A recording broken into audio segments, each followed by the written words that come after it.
Mark Carroll down the home straight is heading for gold.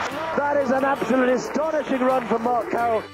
I graduated in '95, and about a week after I graduated, I ran 13:13 for 5,000 meters, and then that summer I went to the World Championship final in Gothenburg, Sweden. So that was straight out of school, and that was my Olympic qualifying time actually for 1996.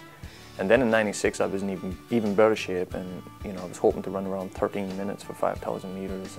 And about a month before, I had a problem on my left shin, and being young and not stopping to think about it, I just trained so hard right through it, and ended up with a stress fracture on not actually going to Atlanta in the end. So I actually, I was on the team but didn't compete.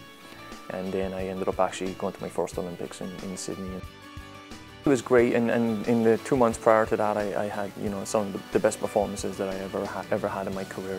I ran 3:50 for a mile and very fast for 5,000 and 3,000 meters. So I went in there in great shape. But the relief when I walked into the Olympic Stadium in Sydney was like, in the opening ceremony, it was like, wow, it's finally here, and I've made it here in one piece. Yeah. So there was the relief part of it, but also the excitement of being at an Olympic Games, and to see so many people from different countries, and just realize you've reached the biggest stage in our sport.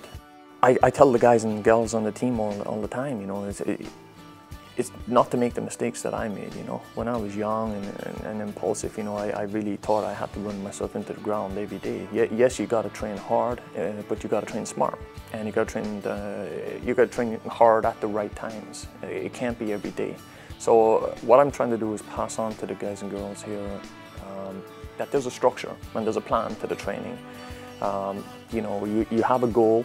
That goal could be in 3 months from now, could be the SEC championship.